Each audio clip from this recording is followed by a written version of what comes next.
Hello and welcome in, guys. Hold on one sec. Oop. Hello and welcome in.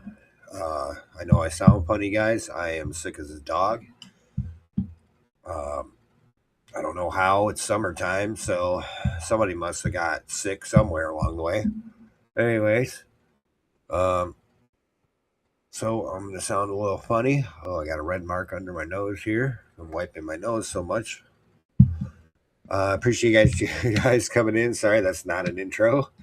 It is 4:28. I would have got on a little sooner, but I was debating, to be honest. 8:13 of 26. I'm your host, Carl J, aka Sundown, and we're going to cover some stuff today. Well, first, we're just going to talk about Caroline Levitt's leaving. I wonder why she left. Don't know entirely, but a lot of people are speculating, and I use that word because nobody truly knows that she went when she had her kid and probably saw how bad things were going and probably decided to dip out.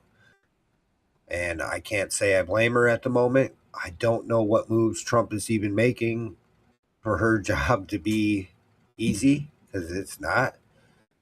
And he is making it much, much harder on her than he needs to.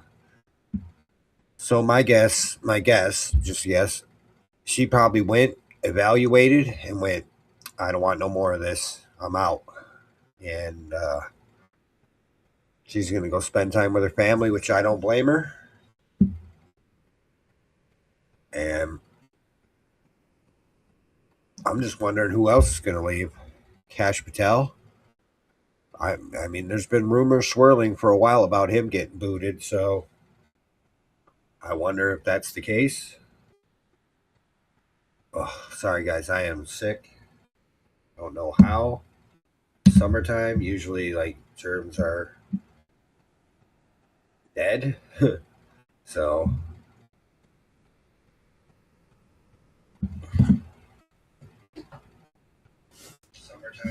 oh, sorry, guys, hold on.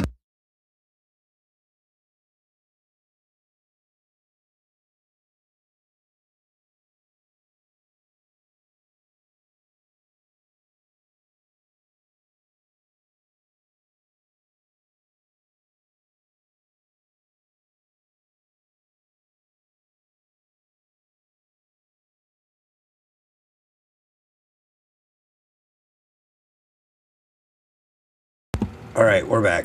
Oh, sorry about that. Probably not the nicest thing to see in the world. Didn't mean to put you guys through it, but got to do it right now. I don't know what's up with it.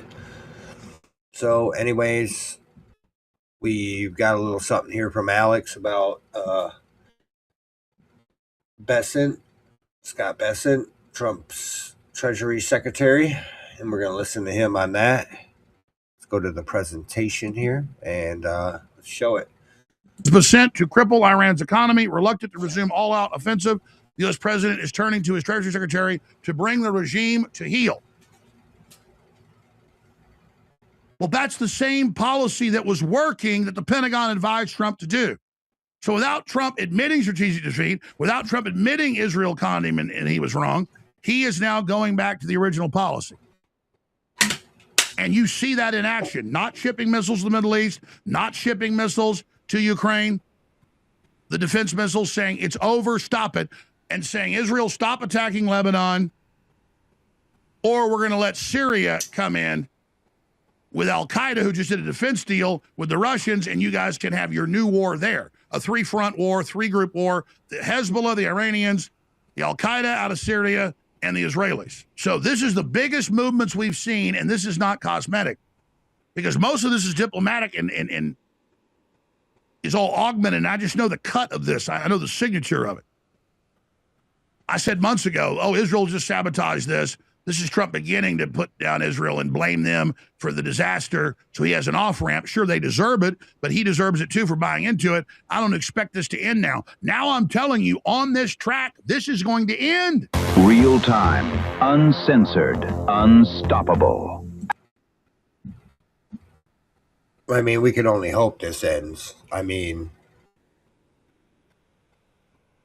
This is the route he should have took in the first place before sending a single missile in that direction. He should have most definitely went this route, went the sanctions route, and then maybe had a conversation. And if that didn't go your way, then you do what you got to do. He went last route first. At least, and on. He went last route first and then circled back to the first thing he should have did. So, all right. Weird, but sure, here we are. The South China Sea. But I mean, I've done a lot of research on South America, everything. I mean, I've done a lot of research. I love it. I'm addicted to it. And how they all, I'm into sociology and anthropology and how all these systems fit together. And I understand the ingredients that went into Trump striking Iran and getting drug into this. He's a boomer. He was brought up like all the boomers to love Israel. I was brought up that Israel was great. My parents weren't Christian Zionists, but they were like, they're not perfect, but, they're not the Muslims, and the Muslims want to take over, and it's in their Quran, and that was all true. And then I also saw people always attacking Israel and Jews and ascribing everything bad in the world to them, and I knew that wasn't true. But Israel, under its leadership of Netanyahu for 25, 26 years, is pure evil.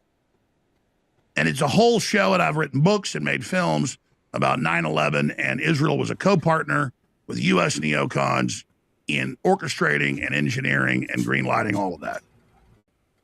And so the new danger with Trump really pulling back, because he doesn't want to sacrifice the world economy and everything on the altar of Israel's expansion, and he now understands that the EU and the globalists and BlackRock are behind it at one level to create a global depression. Trump is legitimately behind the scenes trying to be able to declare victory, but get an off-ramp to this.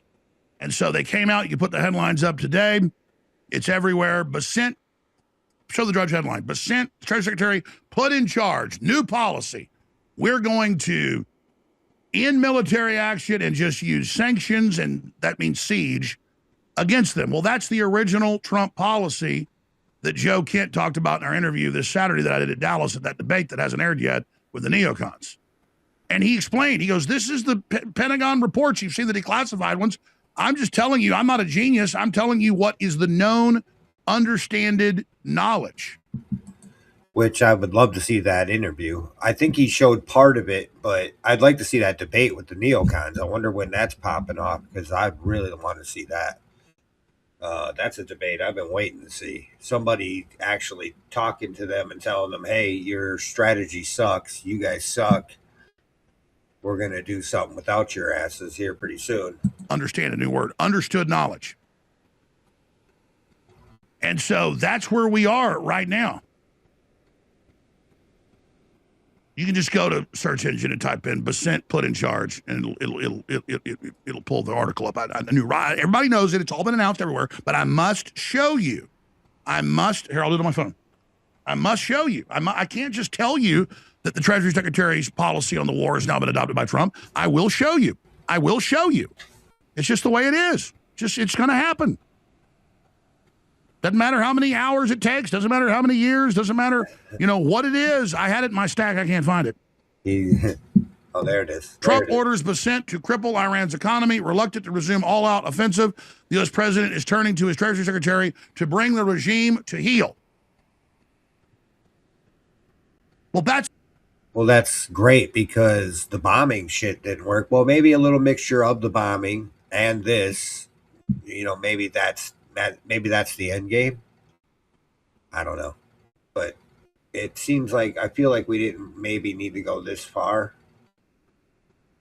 with the whole bombing campaign. Probably could have just went this route in the first place and called it a day, Just let their economy sink and sink and sink, and when they're ready to come to the table, they will come to the table.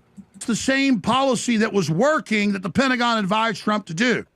So without Trump admitting strategic defeat, without Trump admitting Israel conned him and he was wrong, he is now going back to the original policy. And you see that in action, not shipping missiles to the Middle East, not shipping missiles to Ukraine, the defense missiles saying it's over, stop it, and saying, Israel, stop attacking Lebanon, or we're going to let Syria come in with Al-Qaeda, who just did a defense deal with the Russians, and you guys can have your new war there. A three-front war, three-group war, the Hezbollah, the Iranians, the Al-Qaeda out of Syria, and the Israelis. So this is a big deal. And when you have the Israeli ambassador to the U.S., Mike Huckabee, and AP and Reuters all run the headline, when did you ever think you'd read this? Settler siege of Palestinian Christian homes in West Bank, a horrific act of terror, U.S. ambassador says. He said of the Christians, the AP won't even say Christians. But the point is, this was directed out of Axios as the leak. This was directed. Huckabee put out the statement after the leak came out. Israeli army surrounds last Christian town in West Bank, London Telegraph. U.S. orders Israel to keep its word on Lebanon, Axios. The United States expects all parties to act in a manner. This was given by the White House to Axios. The United States expects all parties to act in a manner consistent with the framework they agreed to, and Israel clearly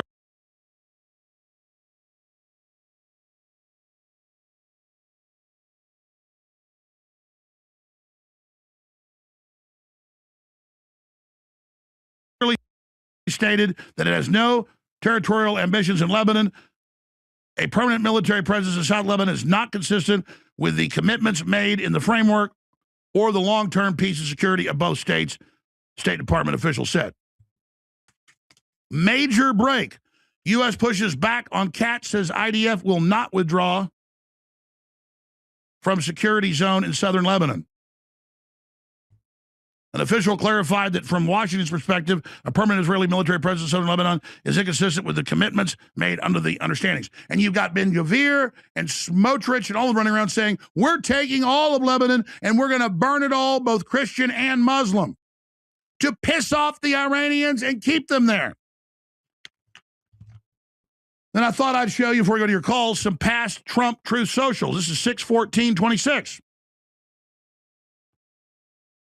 And he goes on to say, stop it now. This is terrible. You're killing the peace deal. Israel, stop it. We got more of Trump saying, enough is enough.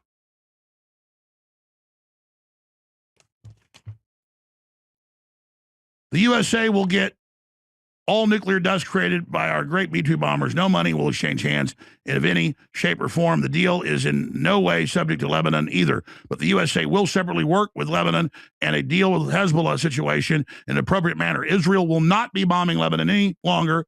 They are prohibited from doing so by the U.S.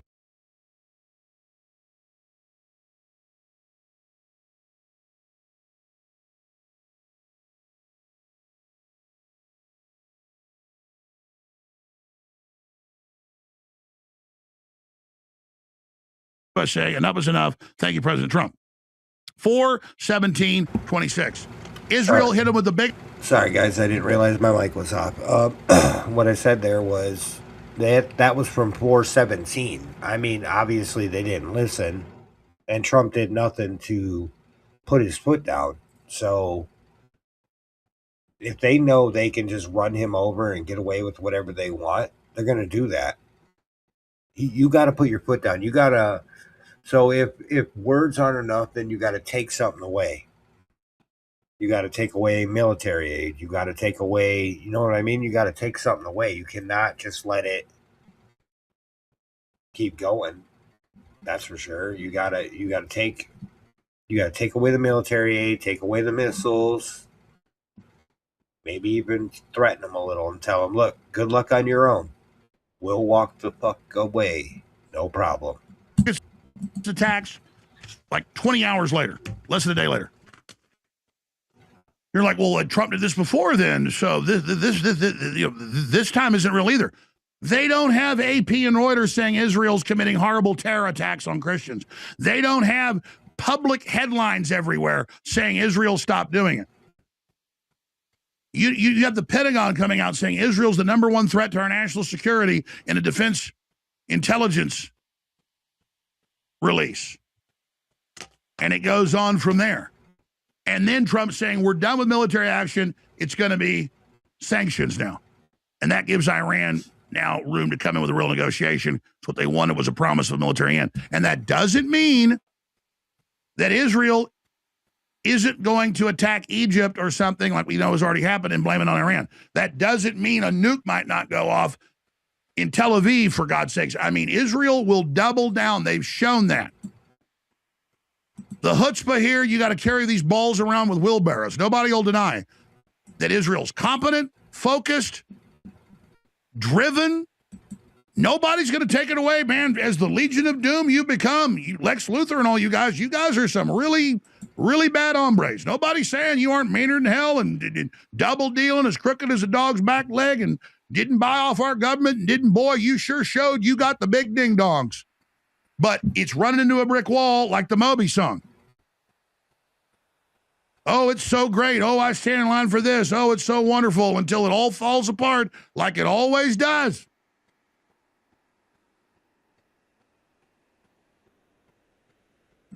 So this is the biggest movements we've seen, and this is not cosmetic, because most of this is diplomatic and is all augmented. And I just know the cut of this. I know the signature of it. I said months ago, oh, Israel just sabotaged this. This is Trump beginning to put down Israel and blame them for the disaster. So he has an off-ramp. Sure, they deserve it, but he deserves it too for buying into it. I don't expect this to end now. Now I'm telling you, on this track, this is going to end. Again, cut off the missiles to Israel. That's been done. Cut off the missiles to Ukraine. That's been done. You want to end the war with Russia, just cut their weapons off. Russia's ready to make a deal. The point is, well, how do you know that? You want another 10-hour rant?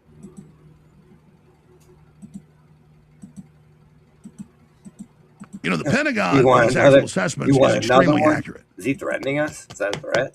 The Pentagon knows we started this fight with Russia. Pentagon knows we encircled them. Pentagon knows Russia has more land and resources to deal with. One? Pentagon knows Russia wants to come work with us and sell us all the rare earth minerals and wants to get in bed with us. Yeah, they do. Yeah, they do. The smart move would cut Russia off from China. That was always our policy. How's it been working out now, driving them together?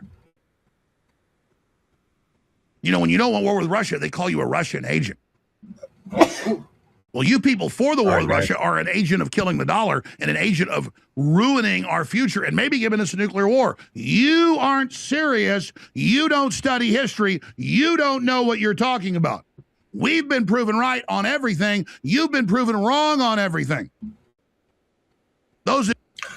Yeah, we talked about this in a video way back. Russia's been wanting to join NATO since the 90s, I think, late 90s, early 2000s. And they've been trying like 3-4 different times. They tried, I know for sure they tried under Bill Clinton once. They tried under George Bush once and Barack Obama once. I don't know if they tried under Donald Trump, but I know that they tried under those 3 presidents.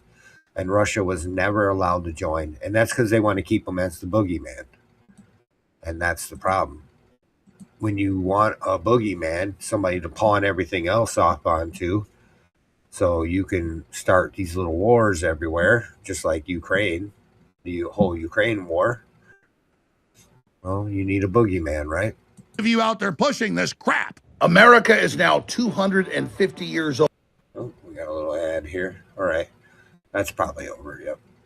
Yeah. It's funny how Trump started off with the last thing he should have did and then circled back to the first thing he should have did, which was sanctions, and then probably could have just drove him to the table, just sanctioning the hell out of them and then holding the Strait of Hormuz down, you know, like, you're not going to make any money here, so until you come to the table. So, it's funny how things circle back, huh? How they come right back around to where you should have started in the first place. Sorry if I sound funny, guys. I'm a little sick right now.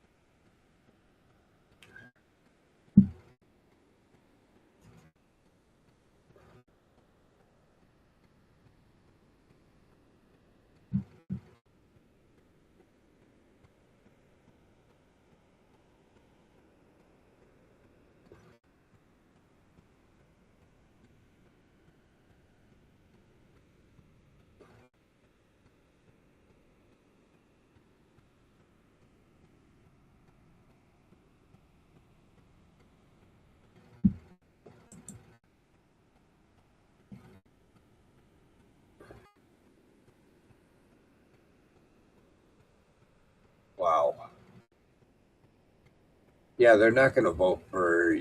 They vote for their own, man. See, the problem with bringing other people in is that, well, clearly they don't give two shits about you and your country. What they care about is their own, pushing their own stuff.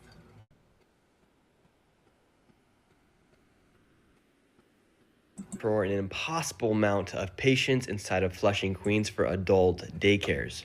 For instance, this guy right here operated an adult daycare that received $44 million of your taxpayer dollars. I exposed it plain and simple, and Governor Hochul and Mayor Mandami absolutely went completely silent.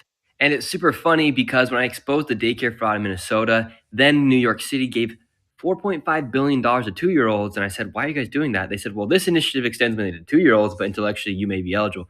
Governor Hochul started beef with me, and I was like, well, I'm going to finish it. Well, now it turns out that Governor Hochul is receiving donations from these adult daycare scammers in New York City. Living Well received $8.6 million in 2025, and on their peak day of business, they billed the state for $400. He keeps catching these people, and they just keep circling back and doing it again and again. This kid, props to him, man. This kid, he has worked his way to the top, man. I'm impressed. I'm impressed with this young dude, man. He has broken so many stories. Wow.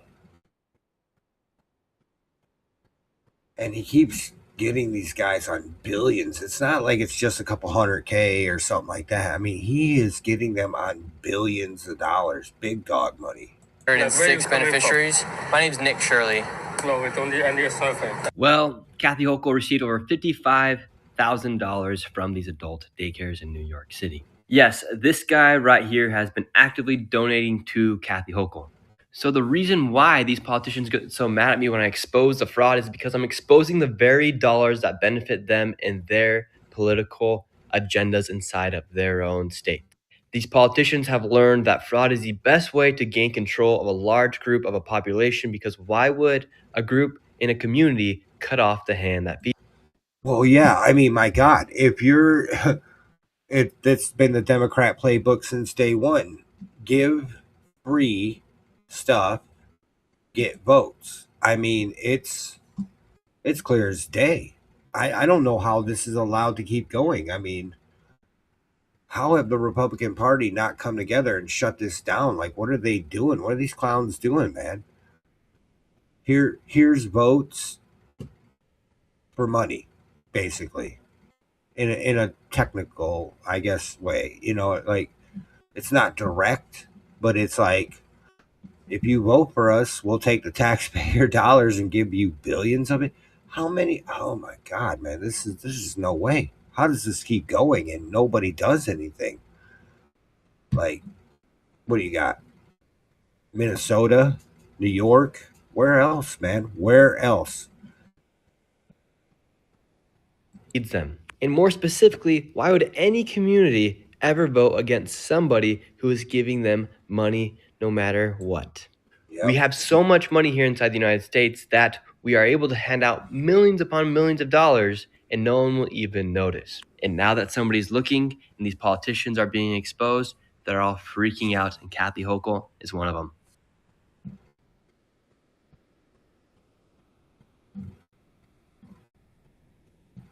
Yeah, that's insane. To by Israel about threats. His own intelligence of America is saying, sir, that's not true. They're lying to you. And Donald Trump is quite openly saying, yeah, but I believe them more. Yeah, but I'm going to go with them and I'm going to trust them, the foreign state, over my own intelligence, who has America's priority in its interest. But here's the thing. When Israel tells you that Iran is threatening an assassination attempt, Israel is threatening an assassination attempt. Stories from theindependent.com, CIA had low confidence in Trump assassination threat. Wait, you're going to listen to... Hold on. You're going to listen to a foreign agency over our own? you're either paranoid as hell, or two, well, you're either paranoid and don't trust our own agencies. Well, I can kind of see why, maybe. Or, I mean, what team are you playing for, bro? What's going on here? And I think Iran, they know they'd be stupid if they shot down Trump's plane. They know they would get a nuke right dead center mass. Oh, Jesus God. I mean, assassinate a president, you know you got something coming. You do something stupid like that, your ass is getting whipped. That sparked secret Air Force One. You're catching a nuke. Or a whole lot of missiles. Maybe not a huge one, but you're catching a mini nuke. Something, man. You're not taking out Donald Trump's plane and getting away with it. It's just not reality. Swap. Intelligence officials were skeptical about Israeli tip-off, but proceeded with elaborate deception operation to safeguard president out of abundance of caution, according to Washington Post report. The Secret Service has had 3 near misses with this president, so they're not taking any chances. They did what they had to do. This is the explanation from an unnamed official. The former official added that the warning received fit into a, quote, broader pattern of Israeli intelligence reporting that some officials see as designed as much to shape presidential decision-making as it is to inform it. Do you love it? I mean, it's all this like double speak stuff. Yeah, Israel intelligence is lying to shape President Trump's decision-making. That's one way of putting it. You know, it wasn't that I was lying because I wanted to get into your house to steal all your stuff, but I wanted to shape your decision-making when it came to whether or not to let me in the house. So I dressed up like a city worker with an official-looking, order to go into your house. Real time, uncensored, unstoppable. Alex Jones. Yeah. Wow. How in the world? Ugh. I can't believe he trusts them that much, to the point where you don't at least. Oh.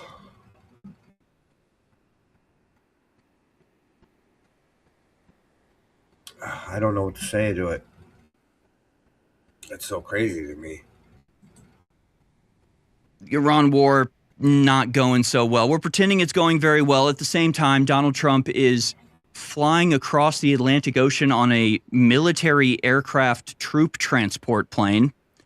Not type of thing I think he's exactly excited to do, but he was willing to do it and to endure the humiliation of being packed away like a chicken dinner into a catering box and secretly transported from one plane to the other. People have questions about whether this was even legit or whether that there never was a threat, but it was all a play acting thing to see if it got leaked so they could determine where the leaks are coming from.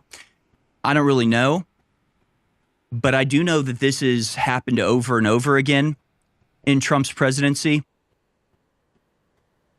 And there's really only one of 2 options. Either there's something about Trump that he's gullible to certain people and certain lies, or he's in on it. Like, those are the only 2 options. Either, and if you think about it, maybe gullible isn't even the right word. In other words, this threat that caused Trump to pretend to go on Air Force One, but in fact put himself in a catering box and have himself door dashed over to the military transport plane. That was because of a threat of assassination, the intelligence of which came exclusively from Israel. Kind of like how the information about Iran that got us into the Iran war came exclusively from Israel. Kind of like how Trump himself has come out and said, if I die, it's Iran and you nuke them because Israel told him so. So I think he just believes whatever Israel says. And we know this is the case because even his own ODNI That's what it is. He for some reason just believes every word that comes out of these people's mouths without a second thought behind it, and it's kind of weird. You know what I mean? Like,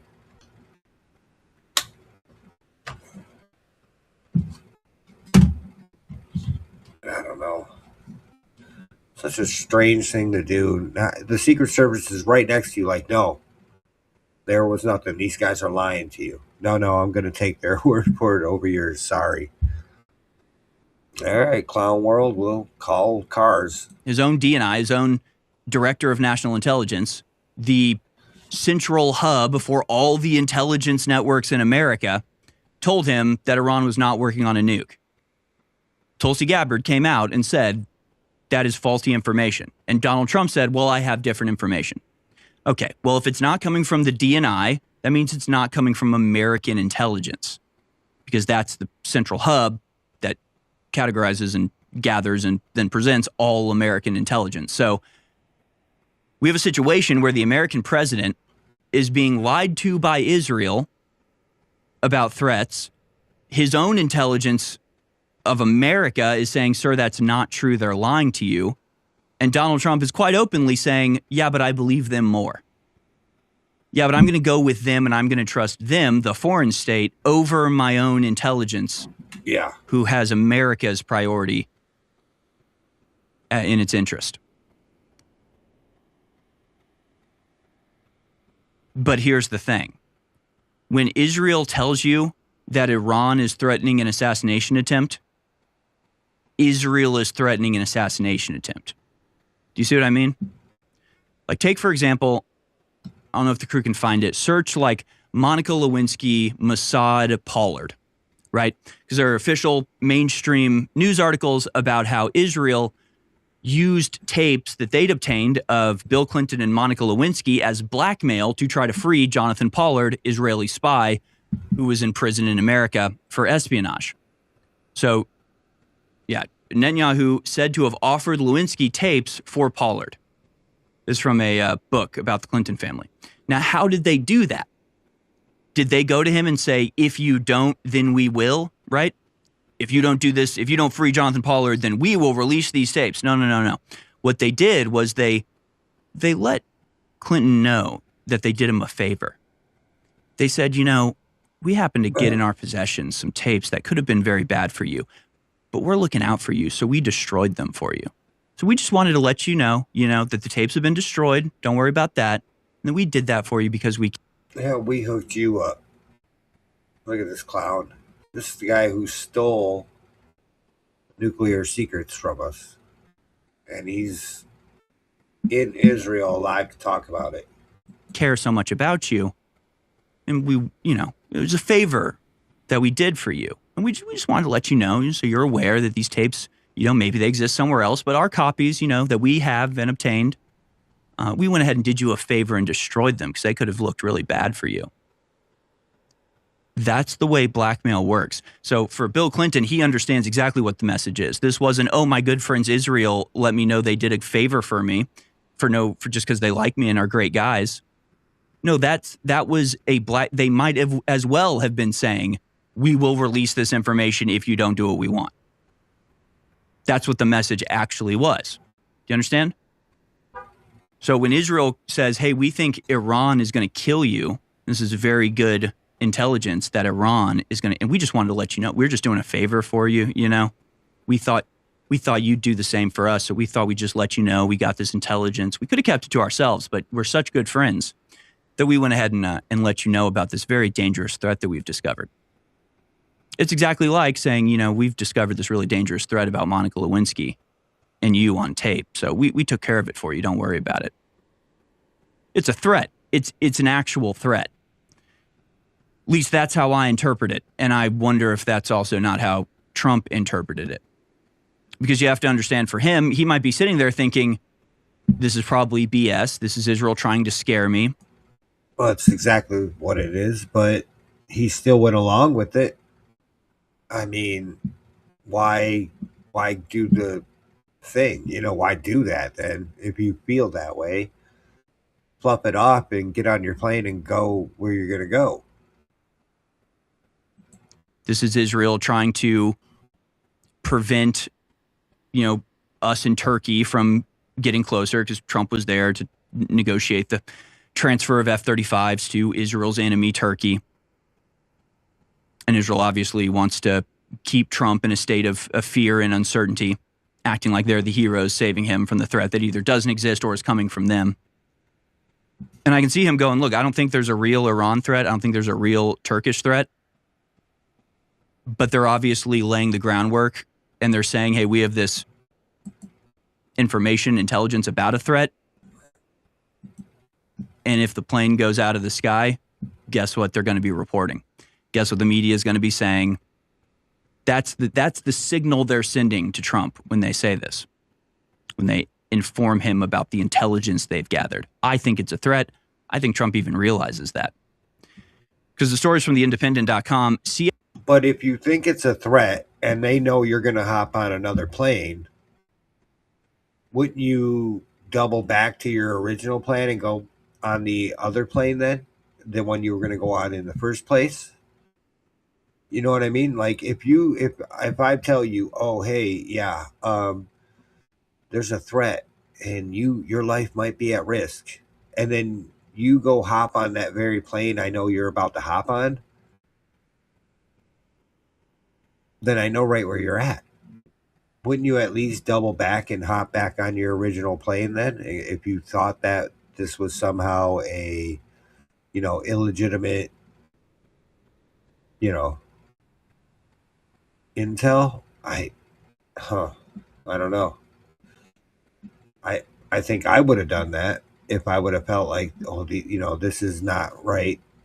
Something's not right on their end or something. You know what I mean? Like I'd have doubled back and just hopped on my original plane.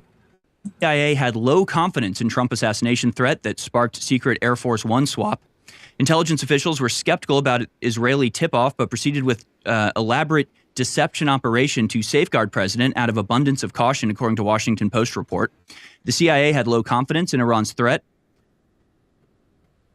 The WAPO reports that intelligence officials received the warning from Israel, but did not regard it as compelling, expressing their skepticism when they passed the information on to Trump and his officials when they were preparing for their departure from the NATO summit in Ankara. The president has flown to the alliance gathering in the retrofitted 747-8 jet that he was gifted by Qatar, but he returned home via a legacy Air Force One when concerns were raised about the new model lacking the necessary security features. However, it emerged this week that Trump had only joined the legacy plane when it stopped at RAF Mildenhall in eastern England for refueling, having secretly been conveyed on a third plane, an Air Force C-32A, inside a hydraulic catering truck, more commonly used for loading trays of in-flight meals on board. Again, I find this humiliating, personally. Yeah. I think they were humiliating Donald Trump. The Secret Service has had 3 near misses with this president, so they're not taking any chances. They did what they had to do. This is the explanation from an unnamed official. Yeah, some sort of weird humiliation ritual or something. I don't know.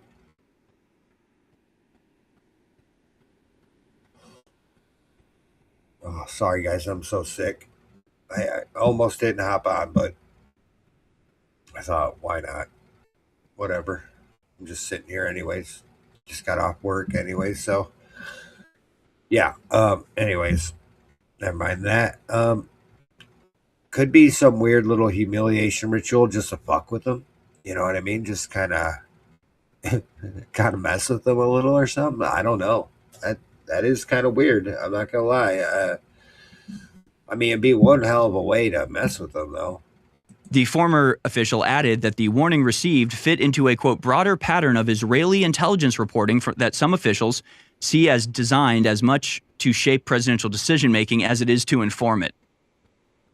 Do you love it? I mean, it's all this like double speak stuff. Yeah, Israel intelligence is lying to shape President Trump's decision-making. That's one way of putting it. You know, it wasn't that I was lying because I wanted to get into your house to steal all your stuff, but I wanted to shape your decision making when it came to whether or not to let me in the house. So I dressed up like a city worker with an official looking, order to go into your house. Wasn't that it was a big deception so that I could commit a crime against you? Wasn't that what I wanted to do? You would have stopped, so I had to trick you. To by Israel about threats. His own intelligence of America is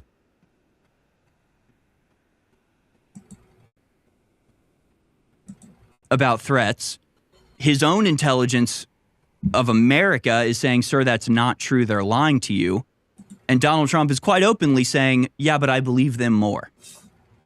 Yeah, but I'm going to go with them and I'm going to trust them, the foreign state, over my own intelligence, who has America's priority in its interest.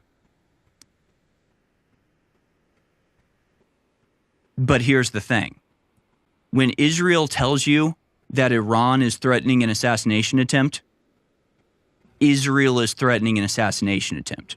Stories from theindependent.com. Okay.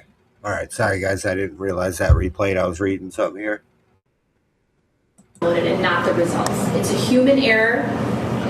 These things can happen. So basically what we need to do is go back to the operations center and we're going to download out of those 5 machines the results and make sure that's not the audit log.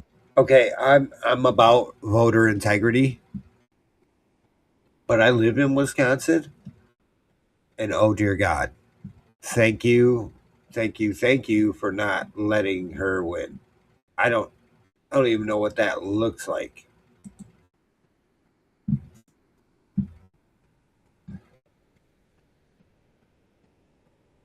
And there's Caroline Levitt. She is gone.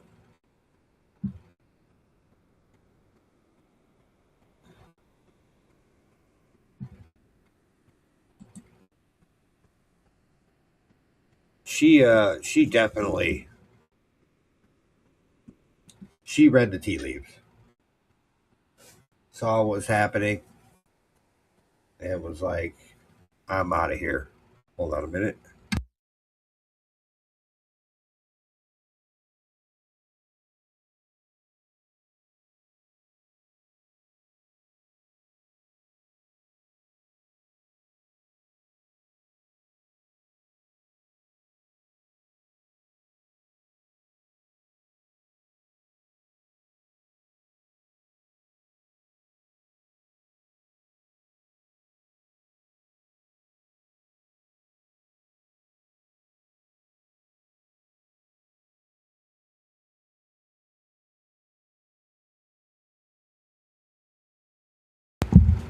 Sorry, guys, I had to blow my nose. I didn't want to do it on air. You will stop and cease the war in Gaza. You will stop nothing. You will cease the war. And you will not be seen by this committee again. Stop the genocide in Gaza. Why were you arrested? I want them to stop the genocide in Gaza and proceed to stop lying to the American people because they've been doing it for too long. They've been funding the genocide, Israel. All right, you stop following. We're taking down the loading dock. Well, we just had a retired U.S. Army officer just get arrested inside of the Senate intelligence hearing because the U.S. Senate is complicit in the genocide. They are funding this genocide. While this government is shut down, we have our Senate and our Congress still sending billions of dollars to Israel. There was an interruption by this Army officer to call for an end to the genocide, and that the U.S. is complicit in this genocide. Yeah, good for him.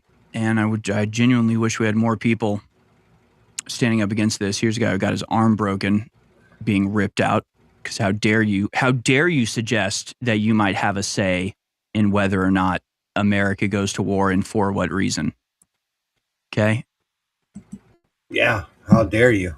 How dare you want your own opinion in this?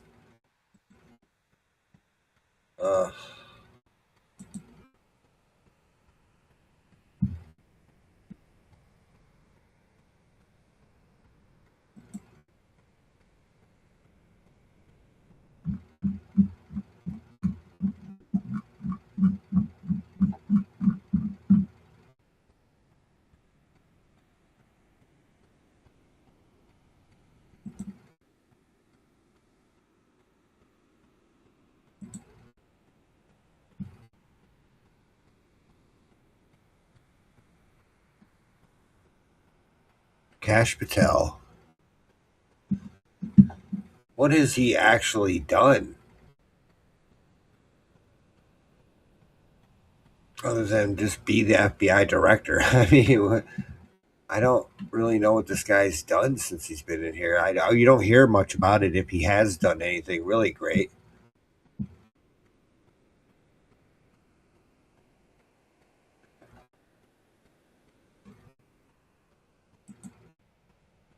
I don't know.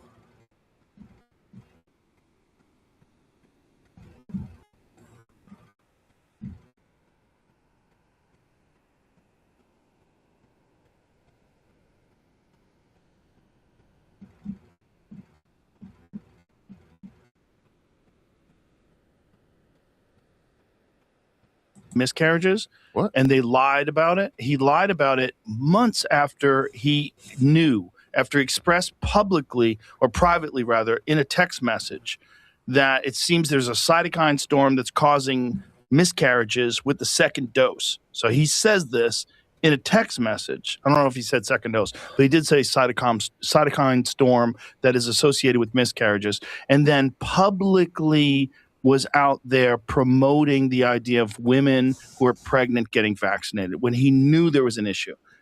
And they also lied about the number of women that got, I don't even want to say what the number was, because what I'm reading is 80%.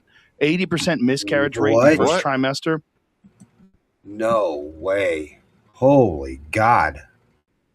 It don't matter he got a pardon. There's nothing we can do to him, but holy shit.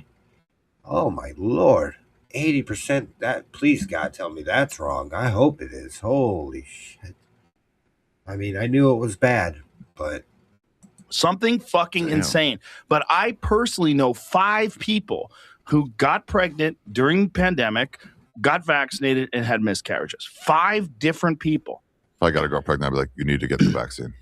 You need to be safe. Our baby needs to be safe. Yeah. And you should get both, the Moderna and the other one, just in case. Whoa, yeah. mama. Dude, it's fucking terrifying. That guy's a sociopath. People that are thinking that this guy was some sort of a fucking healthcare hero, you don't know what happened in the 80s. You need to go and just objectively read up on what that guy did with AZT and AIDS in the 80s. I thought he was like an AIDS hero. Fucking monster. Didn't he do a lot of good with AIDS? So no, I'll tell you in a minute. Well, so what does it say? Cumulative miscarriage rate of 10.8% from 6 to 20 weeks with after mRNA vaccination. Just stop and think of that. Imagine if you're having a kid, and Mark, you have a kid. You're the only one besides me. Mm-hmm. You love your kids more than fucking anything in life. The idea that you could give a medication and 1 out of 10, your baby's dead. No one's going to sign up for that. And what is the odds your wife is going to live and everyone's going to be fine? It's 99.9. 99999 if you're healthy. 99999. Meanwhile, this motherfucker went around telling people that they should get vaccinated while they're pregnant. I should have signed up for that. A claim from early 2021. Wow. And the plot thickens, man. Here we are 6 years later and still finding shit out. It's crazy. Wow.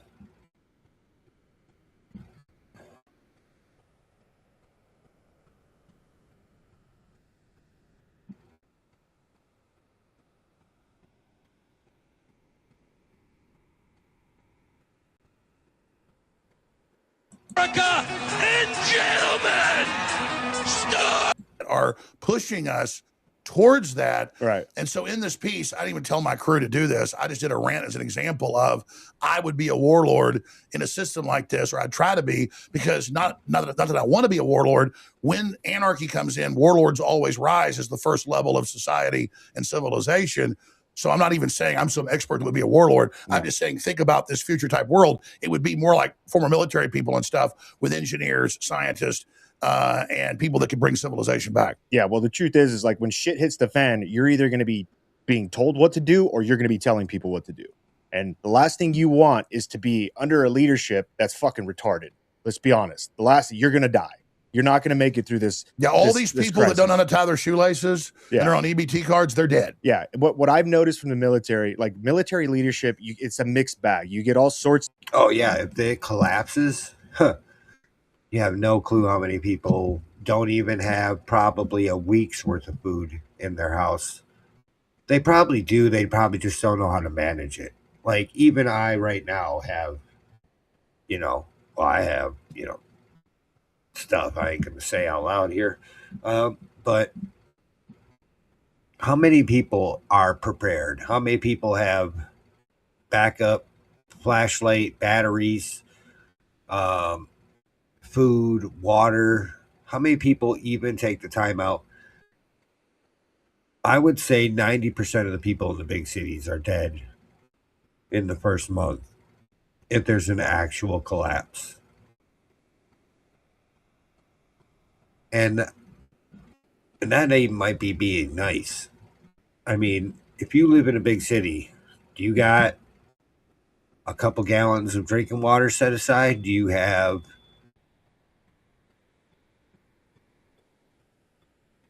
the heck is that? Anyways, sorry, I got distracted. I heard a bunch of beeps. Do you have at least a month's worth of food, freeze-dried food, canned goods, something? You know what I mean? Because if people are thinking your fridge and freezer, we're talking no electricity. We're talking no running water. We're talking, a real collapse, not the US dollar just collapses a little and, things cost more. I'm talking actual,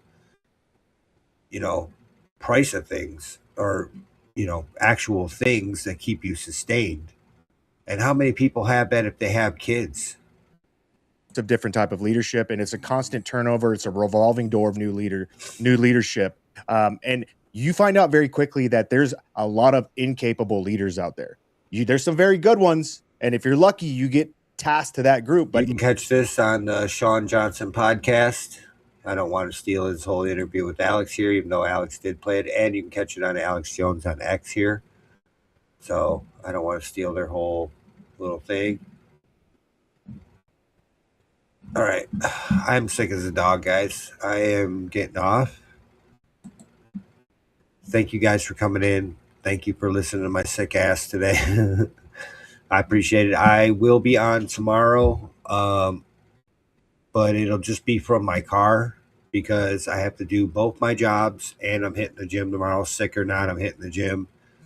So I'll probably talk to you guys outside of the gym for a little while before I go in. So tomorrow's episode is just going to be a quick little rant, little get together. But I plan on doing a Saturday show. So hopefully I'll feel better and we'll be able to talk a little more. Hopefully by tomorrow I'll feel a little better. That's what I'm hoping. So anyways, guys, I appreciate you guys for coming in. Thank you.